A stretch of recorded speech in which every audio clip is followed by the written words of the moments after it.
আজকে বানিয়ে নেবো চিলি ফিশ। এটা খেতে যেমন অপূর্ব হয় আর অল্প মাছেই হয়ে যায়। চলুন রেসিপিটা শুরু করা যাক।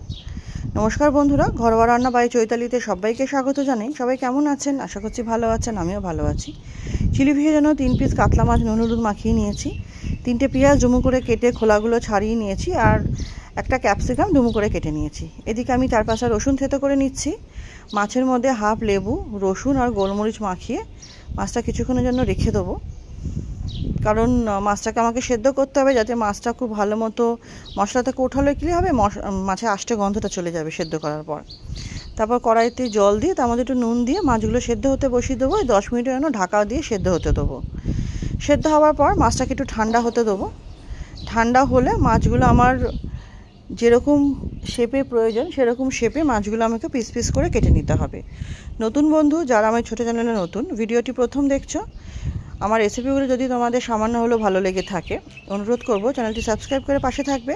পাশে থাকা বেল আইকনটি প্রেস করে অল নোটিফিকেশানটা অন করে নেবে, যাতে আমি চ্যানেলে যখনই নতুন নতুন রেসিপি আপডেট করবো যাতে সবার আগে তোমাদের কাছে নোটিফিকেশান পৌঁছে যায়। রেসিপিটি ভালো লাগলে লাইক করো, ফ্রেন্ডসদের সাথে শেয়ার করতে ভুলো না।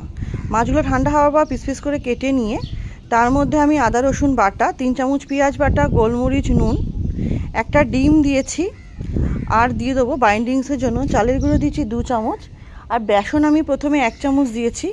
1 চামচ বেসন দিয়ে প্রথমে এটা মেখেছি, কারণ মাখাটা বেশি পাতলা হলে হবে না, যাতে মাছের গায়ে প্রত্যেকটা মশলা যাতে কোট হয়ে থাকে সেরকম মাখা হতে হবে। তার জন্য প্রথমে 1 চামচ বেসন দিয়ে মাখতে মাখতে যখন দেখলাম একটু পাতলা হয়েছে, আমি আরেকটু বেসন দিয়েছি। আর একটু বেসন দিয়ে এটা ভালো মতো মেখে নেবো। এই রেসিপিটা যেমন পরোটার সাথে, লুচির সাথে, রুটির সাথে খেতে অপূর্ব লাগে, ভাতের সাথেও কিন্তু মন্দ লাগে না। তারপরে ফ্রাইং প্যানে আমি তেলটা গরম করে প্রত্যেকটা পকোড়া একটা একটা করে ভেজে নেব। এপিট ওপিট করে খুব ভালো মতো একটা একটা পকোড়া লাল লাল করে ভেজে নিতে হবে আমাকে। রেসিপিটা আশা করছি আপনাদের ভালো লাগবে। ভালো লাগলে অনুরোধ করবো অবশ্যই ট্রাই করবেন। কেমন লাগলো কমেন্ট সেকশনে জানাতে ভুলবেন না, আর আপনাদের অভিজ্ঞতা সহ ফটো সহ জানালে খুশি হব। প্রত্যেকটা পকোড়া ভাজা হয়ে গেছে এবং ফ্রাইং প্যানে যেটুকু তেল ছিল তার মধ্যে আরেকটু আদা রসুন বাটা দিলাম, দিয়ে পেঁয়াজগুলো দিয়ে দিলাম। পেঁয়াজগুলো হালকা নেড়ে চেড়ে দিয়ে দেবো ক্যাপসিকামটাও হালকা নাড়াচাড়া করব। অল্প একটু নুন দেবো, অল্প একটু নুন দিয়ে নাড়াচাড়া করব। যখন একটু নুন দিয়ে নাড়াচাড়া করলে কি হবে, এগুলো ভালো মতো সেদ্ধ হবে। আর অন্যদিকে সসগুলো এক জায়গায় করে নেবো। তার জন্য একটা বাটিতে আমি টমেটো সস নিলাম, এখানে আমি প্রায় 4 চামচ মতো। সয়া সস নিয়েছি হাফ চামচ, আর ভিনিগার সস নিয়েছি 1 চামচ। নিয়ে এটা ভালো মতো চামচ দিয়ে আমাকে 3টে সস মিশিয়ে নিতে হবে। চামচ দিয়ে মিশিয়ে নিচ্ছি সসগুলো।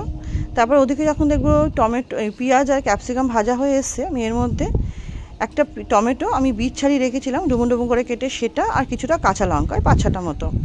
ঝালটা নুনটা আপনাদের স্বাদ অনুযায়ী বাড়িয়ে কমিয়ে নেবেন।